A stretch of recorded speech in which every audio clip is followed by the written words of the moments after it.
over at the analyst desk. Thank you very much, guys. We're joined here by Whirlup and Audrey after that victory for Giants. Another one. Now 4-1 and firmly in the middle of the tables, even the top half of the table.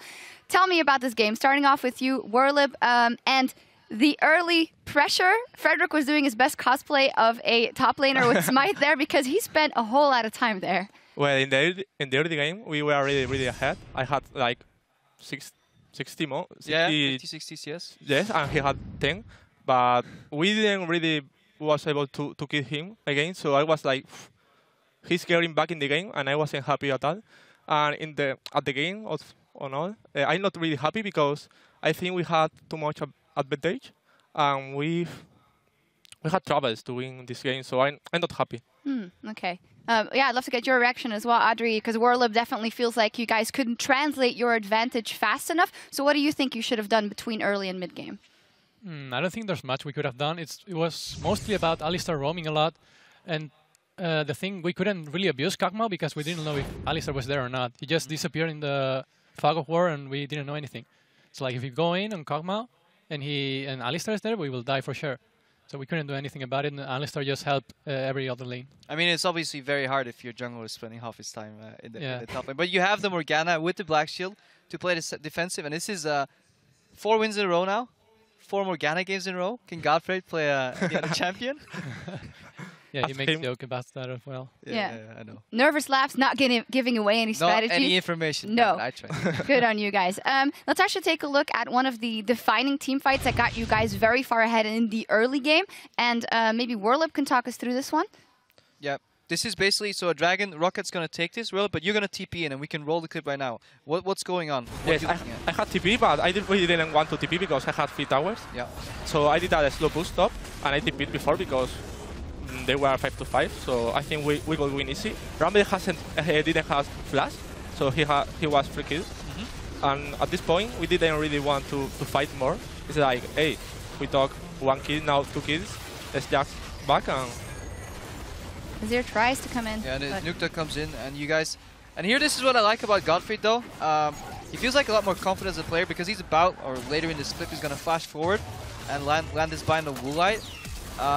Do you feel the progression out of laning with Godfrey? Is he getting more confident over time? Yeah, I think so.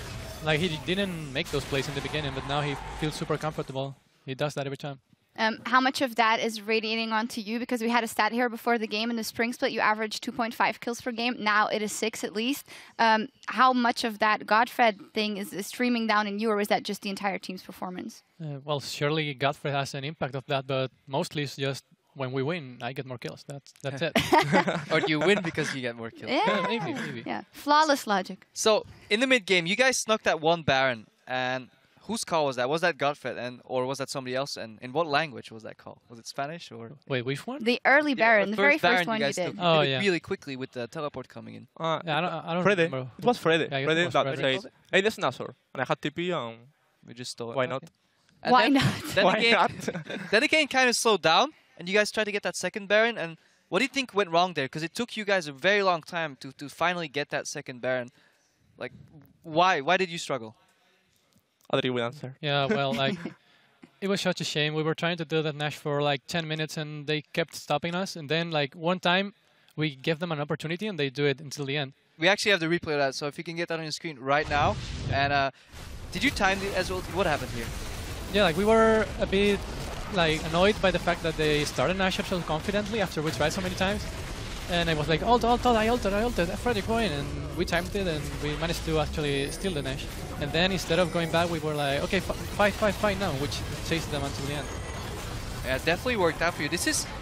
I've seen Frederick steal so many Barons by now. We can call him like El Bandido in Spanish right now. Because you guys can almost rely, if there's a 50-50 Baron Smite steal scenario, that Frederick's just going to take that one. Yep.